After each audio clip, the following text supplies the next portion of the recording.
Light trickled in through the select windows in the long hallway that had the scent of old wood, occasionally highlighting the dust particles that were disturbed by their walking. Pandy and Lapis looked at the rabbit folk girl beside him as they walked into the halls, the light shimmering through his head, the only exposed part of his body. The slime looked about and nodded. This place will do.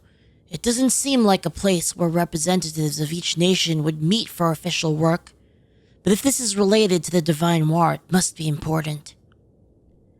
Major Pandy and Lapis had played a terrible role in the previous Divine War, and to atone for his sins, he volunteered for this assignment. He knew, though, that he would have to meet with and get along with members of other nations, despite it feeling like only yesterday that they were at each other's throats. Pandian looked to the rabbit folk beside him once more. Corey, the Amethyst Company will have to deal with this, methinks. Especially if the rumors I've heard are true. It wouldn't be something that comes into the light. I can count on the company, right? Of course, Major. Corey replied instinctively, her words carrying a hint of reluctance. She was well versed in the history of her own guild, and knew that declining a request from the member of the Lapis family would not bode well for her.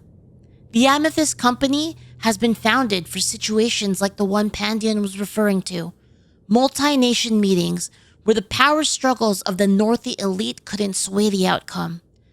Despite the company's best efforts to remain neutral in Northy politics, Corey couldn't help but feel nervous. The fact that the meeting was taking place in Mother Green only added to her unease. When she had first received the contract, she had been thrilled about the opportunity to travel.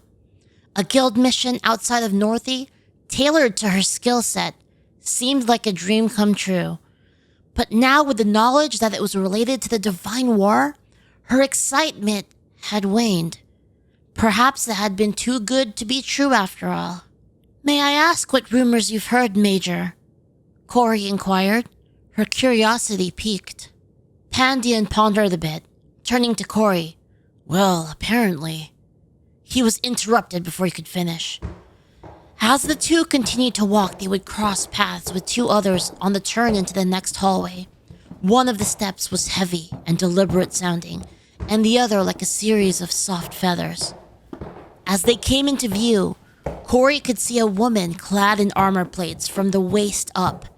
The lower half of her body was made of loose-fitting clothing and a pleated skirt. Clearly, she had valued her ability to move.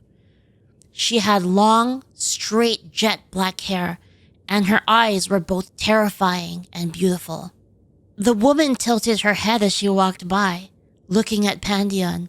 Pandian? Long time, huh? Her mouth widened in a grin, on the border between friendly and creepy, her eyes widening as she looked at Corey. Pandian nodded. Bata. Bata lurched forward and continued walking. Behind her was a quiet sheepfolk girl with a large backpack. Covering her ears were artifice headphones. She simply followed Bata, not saying much as they walked by.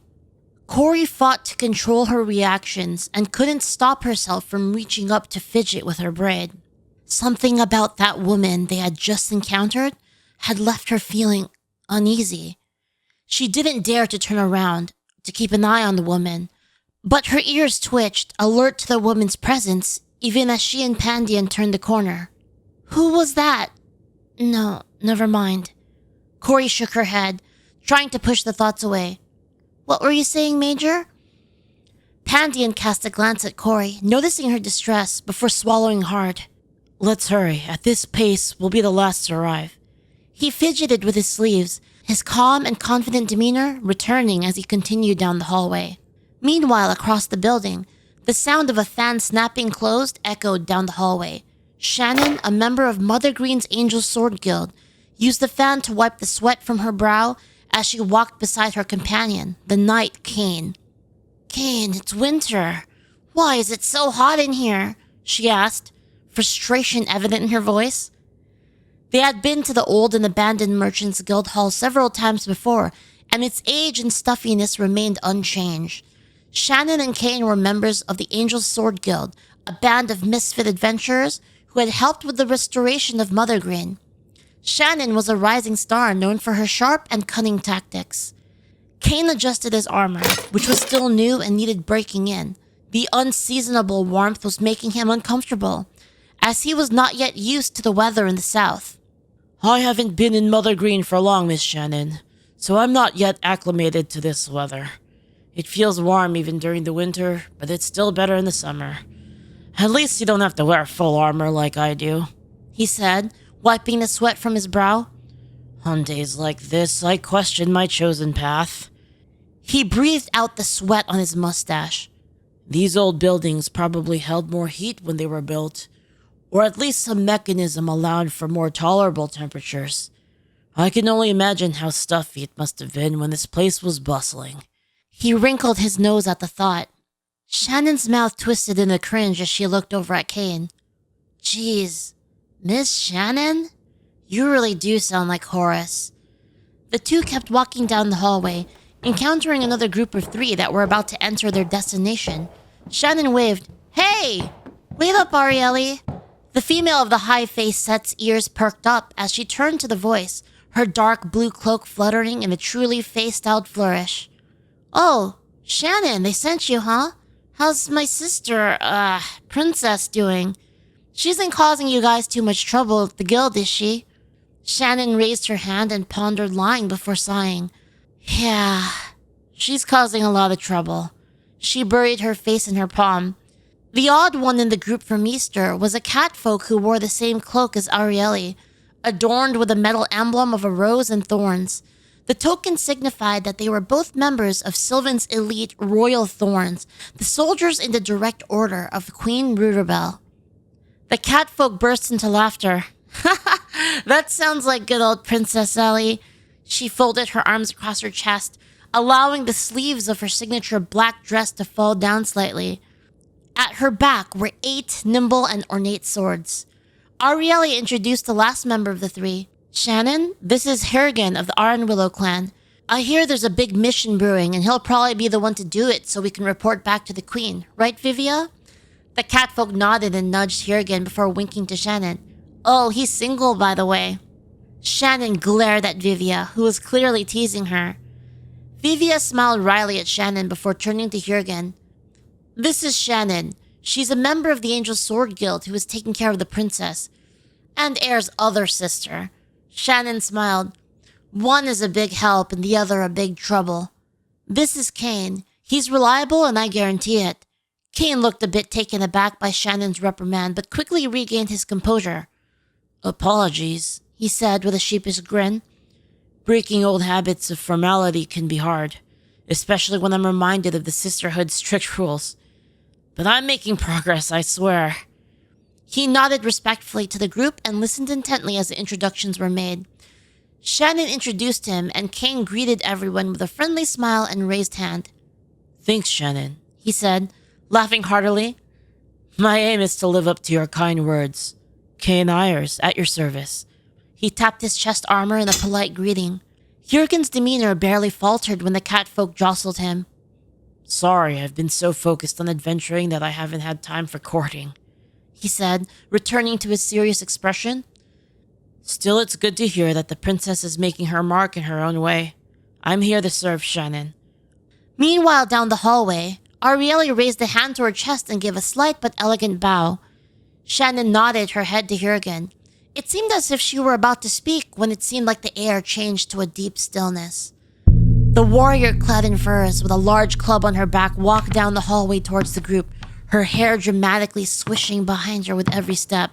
She gave her signature grin as her eyes gave the Fae the once-over, her eyes touching them with a touch of horror and deep captivation. Arielle looked up, her tired expression sank into lethargy, the bags under her eyes becoming all the more apparent. Bata stopped near the royal thorn with a Lovecraftian smile. Oh, is it Arielle? Arielle's eyes showed a distinct lack of amusement. Really? Bata? Shannon eyed the two, not really knowing who the human was. The sheepfolk alongside Bata didn't seem to care, continuing to stand there as if ignoring everything around her. Bata gave a slight chuckle.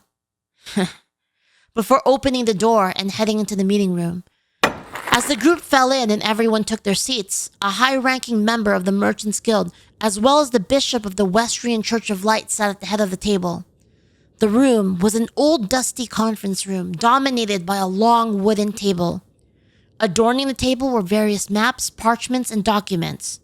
The central map had drawings on it marking around the areas of southwest Westria. The merchant marine broke the silence as he looked over at Pandian Lapis.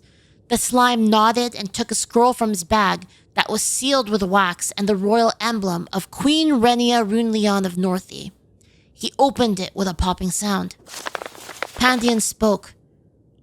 I was ordered not to open this until we had arrived. It was to be destroyed in the event of any threats. His eyes scanned the paper quickly at first, before rapidly slowing down as he continued to read. 2 weeks ago, in the early morning, one of Queen Renia's informants received a dying message from an operative in Westria. The bishop's eyes narrowed as she grit her teeth.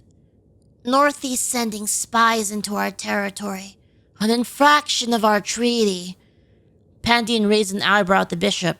You act as if you don't do the same. He continued. The message only read, they're fixing Basilica. Vivia's eyes widened as she bared her fangs, hands beginning to tremble as she recalled about that divine superweapon, the very one that had murdered her birth mother before her very eyes.